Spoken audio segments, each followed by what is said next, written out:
Hi, good morning, everybody, and thank you so much for having me.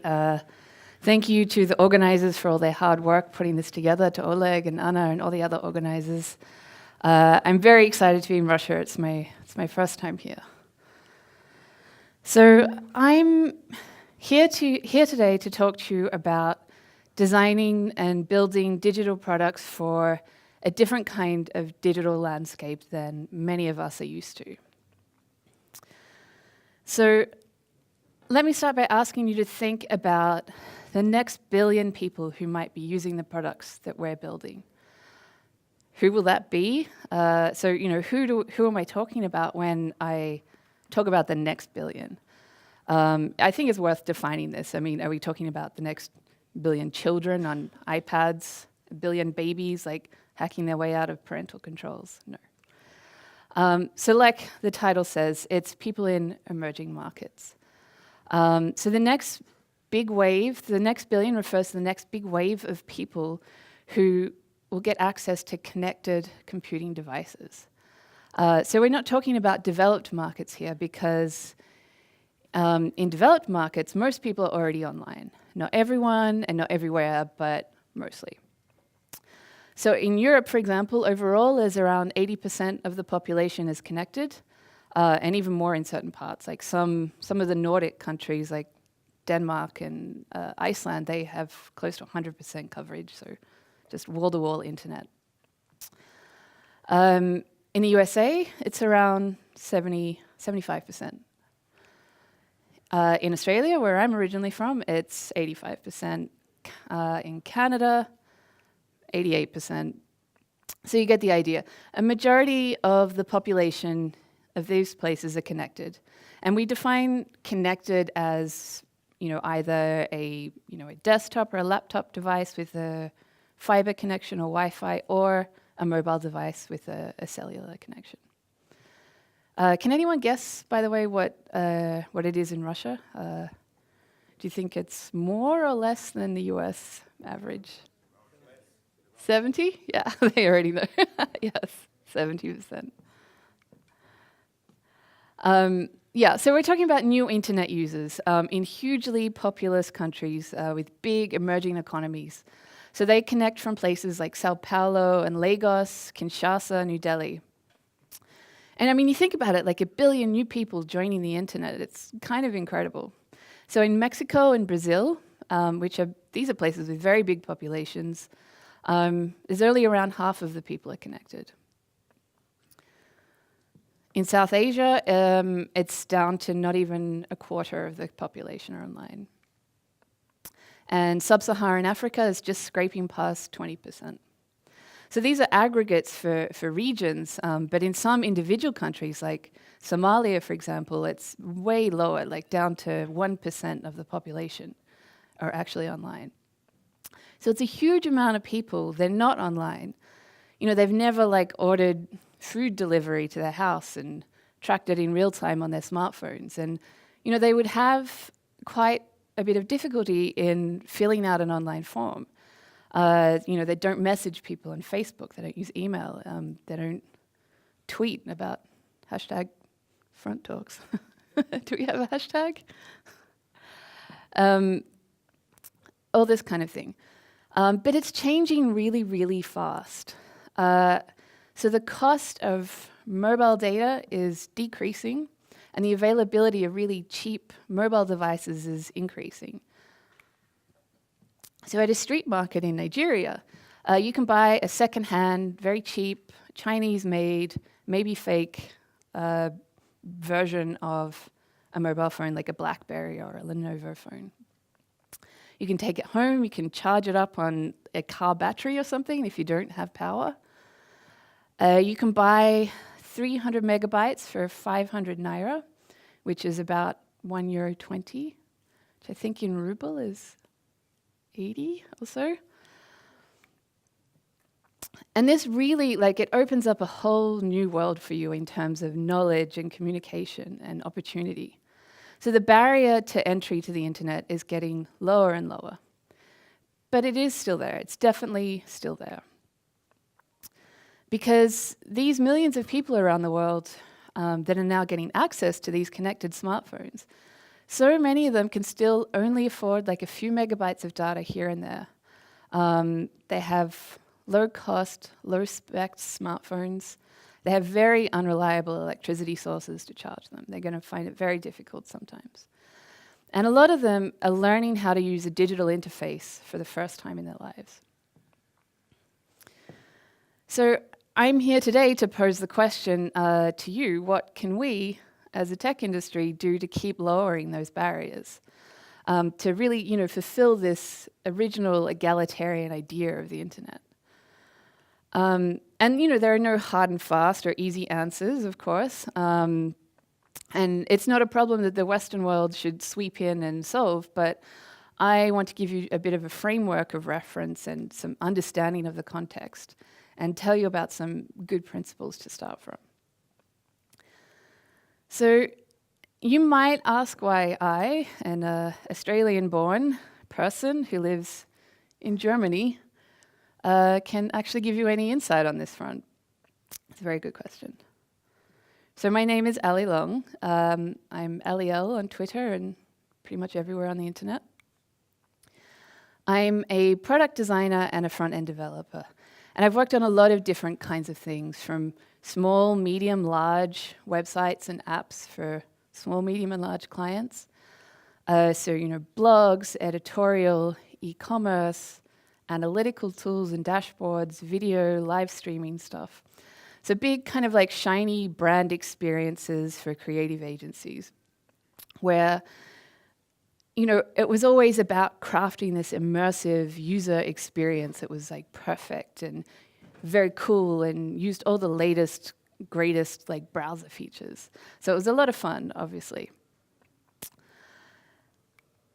But I've also worked, and especially a lot in the last few years, with NGOs and nonprofits on software for public health and markets in West Africa. So this means partnering with West African governments, with UNICEF, the World Health Organization, the Gates Foundation, the Institute of Tropical Medicine, all these sort of partners. And it involved tackling very complex and significant, and sometimes very urgent problems.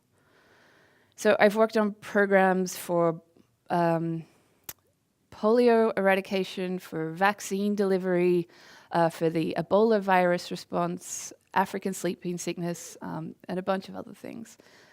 And not to diminish the importance or the seriousness of those issues, but the array of technological challenges that we had to deal with in tackling those problems was actually a really fascinating thing to sink your teeth into. So we were mapping these like unsurveyed areas, dealing with very poor, or a lot of the time no connectivity, visualizing epidemiological patterns like disease vectors and surveillance, designing mobile data collection tools for users with very low technical literacy sometimes, and of course the logistical problems of just trying to get to these very remote, sometimes inaccessible settlements. And doing a lot of this at scale, so often across multiple countries in Africa. So the Democratic Republic of Congo, Nigeria, Guinea, Sierra Leone. And right now I'm working with an organization called Field Intelligence. So we're a tech and design shop. We have a small, fairly lean, multidisciplinary team in our office, and most of our staff are in Abuja in Nigeria. So we try and take on big problems in Nigeria and Central African Republic and beyond, and we try to prove that they can be solved with the right technology, the right design, the right market-shaping approaches. So we're focusing on using design and tech and data to tackle some really big problems. Like, it blows my mind when I think about it sometimes. Nigeria, where we're doing most of the work, is a country of 180 million people. And a lot of them have like some of the worst health and economic statistics in the world. So our approach is on solving these problems like on the ground, in the field, being in touch with real users and real problems in hard places. So I'll give you some examples. We're working with the government to improve vaccine availability in Nigeria right now. So millions of dollars worth of vaccines come into the country every year from, but it's quite a long process to get those vaccines from, like the vaccine manufacturer in Copenhagen or so, into trucks and vans, trying to keep them at the right temperature and get them all the way out to the children in these rural northern Nigerian settlements where they need them most. And it's made very challenging by these issues I've talked about, the unreliable power connectivity, these really fragmented processes and these constant states of emergency. And the possibility of damage to these incredibly heat-sensitive vaccines is very high. And you can't really begin to do anything about it until you have consolidated data on the process. So we're working on these supply chain tools, analytic systems, to make this complex process much simpler, more transparent, and much more human-friendly. So we can predict where the demand is and ultimately help prevent and control disease. Another project we're working on to kind of complement that is an app for underemployed transport workers, which there are many in Nigeria, to help bridge the gap in these health logistics so we can have a system where that we get these drivers to give them learning tools, to train them to deliver vaccines and other health commodities. So with both of these projects, and just generally with all the stuff we do, we want to help users, no matter what their background is. We want to help them interact in these complex systems by giving them simpler and more intuitive, more guided ways of working. So in the process, upskilling them, allowing them to add value, to increase their earnings and the productivity of the economy as a whole. And this really fulfills this promise of the internet. And the challenges that we face there in terms of connectivity and so on, they're really something that I could never have truly grasped before working in a European context or an Australian context. So I'm going to try and give you a bit of an understanding of this context and really a framework to begin to understand how to approach these markets. So some of the lessons that I've learned here, and every market is different, of course, every country is different. What happens in Nigeria and other parts of West Africa is not exactly how it goes down in India. But I think it's a pretty good place to start. So I want to give you some very specific examples of some of the patterns and the conventions and approaches that we've had some success with. So we'll start by asking what the typical user is like in Africa. There's no typical user any more than there's a typical user in America or Russia. I've encountered and designed for people across such a broad spectrum of experience and comfort and tech savviness. And a lot of people in West Africa are really, really comfortable with phones, computers, tablets, whatever kind of digital technology. But there are also a lot of total novices, real newbies to the internet, and that's what I'm focusing on here today. So the typical kind of devices that you see are generally on the cheaper, very low-end spectrum. Smartphones often look something like this, or like that. So these are Huawei phones, is a Chinese brand. And they're almost always Android phones. They're almost always very, very cheap hardware, and a lot of knockoffs or fake versions as well. So we've got Huawei, Lenovo, LG is getting up to the top end of the range. Samsung's very top end. And Apple devices, that's very, very top end status symbol. And so many people have multiple phones. They really hack their signals because their networks are very bad. So people often have SIM cards on a bunch of different networks and swap them around, or they have two phones. A lot of people have an extra old Nokia dumb phone because I don't know, probably a bunch of you remember, but the batteries on those things last for like a week. So when your smartphone dies, you can still make calls, still text people. And you get some real workhorses, like you see a lot of like very scratched up screens, cracked screens, very low resolution screens. They have often people put glare protection films on them because they're used outside a lot, or big rugged cases to try and protect them. So it makes them much less tactile and much harder to see. Like the screen quality is not very high. And charging your phone in West Africa it can be a real massive pain in the ass for a lot of people. So I'm sure everyone knows this feeling of panic when you get this like 10% battery warning pop up. I mean, just imagine seeing that when you know that you have to wait until tomorrow night and like walk to your uncle's place, which is 6 kilometers away, and use his generator to charge your phone. And so that means that if a place does have electricity, like this is from a health facility in Guinea that had been renovated and had solar panels. All of the PowerPoints in that place were very popular. Every PowerPoint I saw had something plugged into it charging. And people would go there just to charge their phones. Connectivity is really bad. You can expect phones to be offline a lot of the time. And it's for 2 reasons. It's either the cellular coverage is very poor, especially in more rural regions, or because data is still quite expensive for a lot of people compared to their incomes. And even in built-up areas, it's still not very good. You rarely see cable connections, Wi-Fi. And data, yeah, is very expensive. So where possible, like really try and build in some level of offline functionality. I mean, really try and think about all the points in your product where it could fail without a network connection or if the battery dies. So building in graceful degradations for users without stable network connections is great. So this is an example. Instagram used to just not work at all, really, without a connection. You couldn't do anything.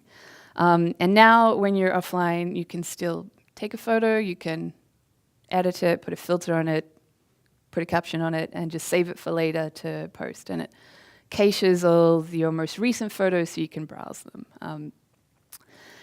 And the same goes for Facebook and WhatsApp and Gmail. Like you can do a lot of stuff offline, and oftentimes it just takes care of it in the background, sending it when you do have a connection.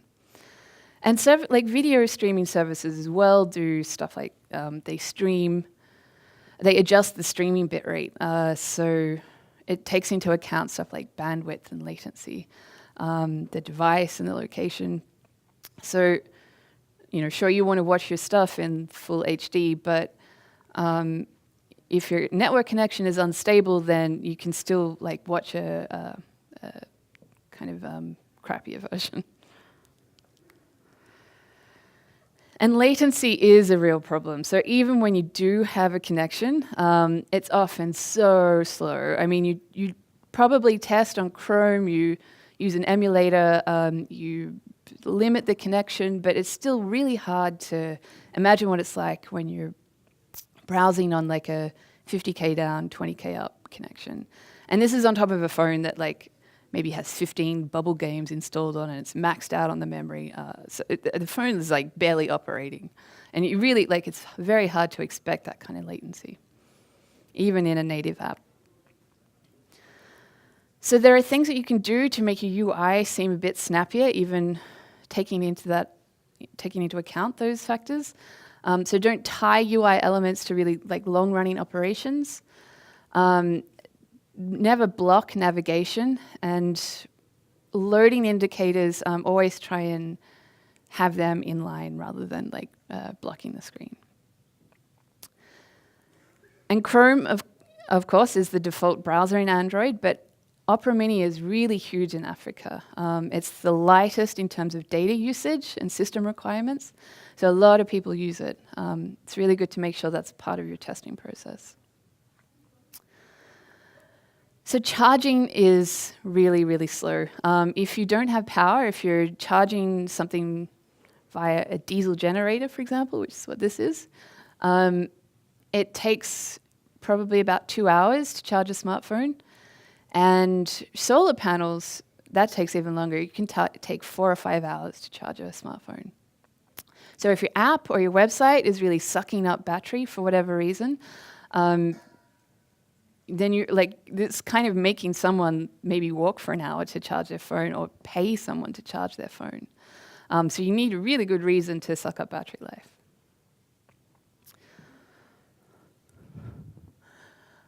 Phones, you'll find, are off and off. People turn them off all the time. So they'll buy a little bit of data to do something.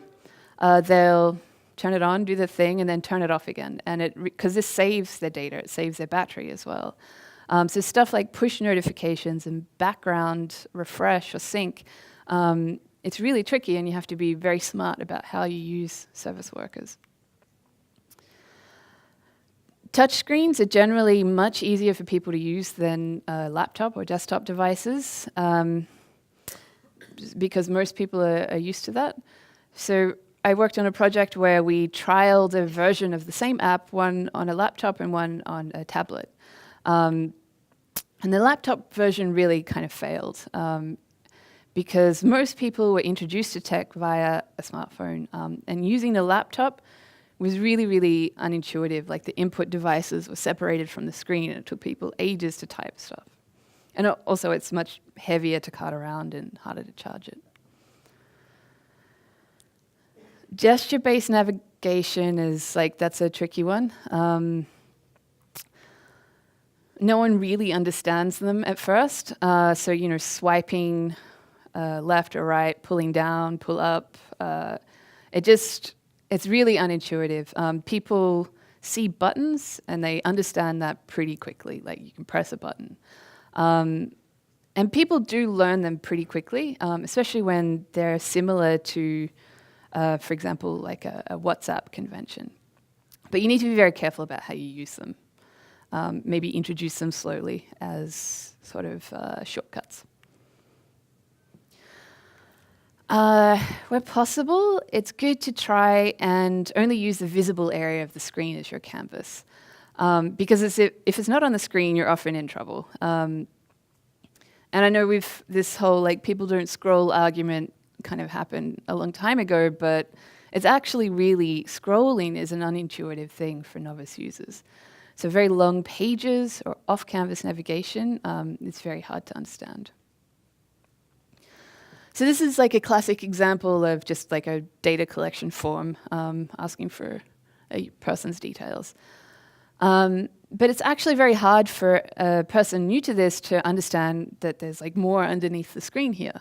And this doesn't even touch things like form validation, like errors that maybe are not visible. So a very good alternative that we found was to use more of this wizard-style interface. So break things down to one main action per screen, and this keeps everything in view, and it's much more straightforward. So, try and avoid concealed elements in general, and a very good example here is the select tag, or drop-down. And this is a very common thing that we encountered where mobile data collection workers would have to select a location from a hierarchy. And the most obvious kind of way to start thinking about this is to have it in select tags, where you select the zone and then the area and then the village that you're in, and that would populate subsequent select tags with your options. But it was very confusing. It was very hidden away. Changing a selection one place might mean that it's reset further down the line. And a lot of people all over the world actually have trouble with select tags. I think they're quite notorious. So this is the alternative that we came up with, which was, like I said, you split it over 3 different screens. You have everything in view. And we had very clear labeling telling them how to select the options. And that's it. In use in the Congo there. And it's really, really important to have proper affordance. So if things can be pressed, make them look like they can be pressed. These real-world metaphors really help users understand how to use the interface. So make buttons and other actions look kind of bigger and clickier and more obvious. And like having it sort of a little bit skeuomorphic, like a bit raised with shadows, like it just makes it very obvious that it can be clicked. It suggests the idea of pushing it. So have really clear labeling, because language plays a really important part of guiding users through these digital interfaces. And try and always combine icons with labels, because icons on their own are not immediately understandable, but they also help users really memorize an interface and help them use it, especially if they're not very literate. So if you look at the difference between these two buttons, we've kind of become conditioned to accept this version on the left as a button. It's very like flat UI kind of practice. But a lot of people just haven't had this conditioning. So to them, this button on the right looks much more like something that they can press. And speaking of pressing things, we found that people will just press on everything just to see what it does. So particularly in a flat UI, pretty much everything looks like it could be a button. So they'll just press everything until they find something that reacts. And this kind of lack of patience means that robustness is really, really important. So if something doesn't respond instantly, they'll tap on it a million times to like see what's happening. They'll log out and then go to another app and then come back and log in and log out and tap on something else. And like it's like a very good QA process is probably going to be important. And it's a very good idea to build in like confirmation dialogues for destructive actions, like deleting data, for example, because like people will click on something to see what it does. So offer kind of warning steps for destructive actions and a clear path backwards. Animations are very interesting because they can really go either way in terms of how people respond to them. Sometimes they really hinder users' actions, especially when it comes to data input. So this is like a classic material UI form, and it has this animation, like the label animates when you click into it. And it's very, very confusing to users. So if they have to input data, like all these animations really confuse them. It makes it very unclear. It doesn't really mirror any real life process. It's not anything like filling out a paper form. And it really it doesn't hint at what might happen when you complete a gesture. And where they really help users is where where animations are used to describe a spatial model. That's been really interesting. So this is a user like figuring out how to use like swipe animation. You see that was a really exaggerated gesture. And the screen goes like swipes to the left when you use it. So it makes it very obvious that you're moving in a linear pattern, like forwards and backwards. And it helps users learn gestures as well. So here's an example of how like a screen transition might help. So here's a transition between screens with no animation. So if you go backwards and forwards, the data changes, but nothing else does. So if you were to add like a sliding animation here, it immediately provides this very clear indication that you're moving backwards or forwards. Keep your navigation and your UI elements very consistent because it really helps users learn and memorize, particularly if they don't have great reading skills. And really don't be afraid to make it fun. So gamification, to some degree, like it really, really helps like engagement with the product. So it gives people like incentive, it rewards them, it encourages them, lets them know that they're doing the right thing. So it gives them, like, it's really clear feedback that what you did is correct, and it encourages users to stay with your app. And when you're in doubt, you can always steal from other very well-known apps, or borrow, whatever. So there are certain apps that almost everyone in Africa that I've encountered uses. So Facebook, WhatsApp, Gmail. If you're ever in doubt, then you can look at the navigation and the UI patterns that are common to those apps and emulate them. So nearly every health worker that we provided with a phone, they went out and downloaded Facebook and Gmail and WhatsApp almost immediately.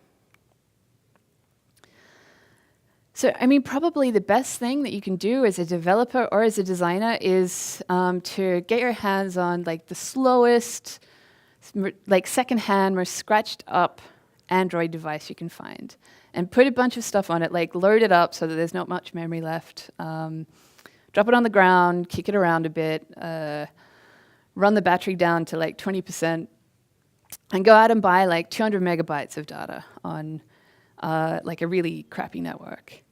And take it out of the city, like go into the woods, whatever, and try and use like your app and your website and see how it performs under those conditions. And I just want to emphasize again that what I'm describing is definitely not a universal experience in emerging markets. They're big, diverse countries. And they have a lot of people with vastly different levels of experience and education and resources. But if you can work towards this baseline, then you're going to have the widest reach. If you want to bring your product to a new market, then it's really good to like engage with the local tech scene there. So like collect insights right from base level there. Because local tech scenes are tackling these problems and they have much better ideas about it. So engage with them in a really meaningful way that includes them in like strategies and policies, rather than just kind of as part of a validation process. And I mean, there are many talented men and women in Africa who are really like shaping the future of technology at home and globally. Oh, I think I left that in from before. Oops. So just to summarize, really like be curious and have empathy for the users that you're working for, but make sure that you do your research as well. And accessibility, which this kind of falls under, often sounds like boring or like extra work, but it's actually really, really fascinating to see how other markets work, how other people use technology. And I've really found that like African tech consumers, just like those everywhere else in the world, are really demanding and informed once they become accustomed to using the technology. So they want clear and very reliable mobile solutions. And the same thing that matters to technology consumers here and the rest of the world also matter to them. They just have to be a lot more creative about how they access it. So they want to communicate, they want to connect, they want to have information, and they want to have economic opportunity. They want to listen to music, they want to take photos, they want to be entertained. I've never taken as many selfies as when I've been in Africa. So you really, like, working in these environments really teaches you a lot as builders of the web. It teaches you to strip everything back to what's really essential. Teaches you to really know your users and to make things that are useful to them. And make things that you want them to use and enjoy, and not just people in your own kind of world. And it really, really teaches you to be very resourceful. The capacity of people in low-resource environments to hack stuff to make it work for them always astounds me. For the driver app that I mentioned before, we went and did some initial user research and went to a driver park and got a bunch of people and asked them if they wanted to be part of testing this process. And the requirement was that they have a smartphone. And a lot of them didn't, but it was very surprising how many could go and get their hands on one and also buy some data once they, just given a little bit of financial incentive and a bit of opportunity and opportunity to like improve their own skills. And they really, once they had them, they self-taught very quickly. You know, they were given fairly simple tasks, and sometimes they just kind of brute forced their way through it. But they did it, and they were given a very strong reason to. I mean, it's very different from like, something doesn't work for me for like 4 seconds and it doesn't work, throw it away. And there's a real like resourcefulness and ingenuity that can be really, really powerful if you tap into it. And like you don't have to go to Nigeria or to Guinea or to any other place to discover this or for it to be really useful for you. Everyone benefits from reducing complexity and from like having an offline capable app, for example. The context in Africa and other parts of the developing world is just really exacerbated. We're all just human. So the next billion is really not about a number, and it's not about a particular place. It's really just a metaphor for a future of the internet that is going to be shaped in large part by this exponential growth in connectivity from the developing world. And I think it's very exciting, and I think it's something that we should all be excited to be part of. Thank you.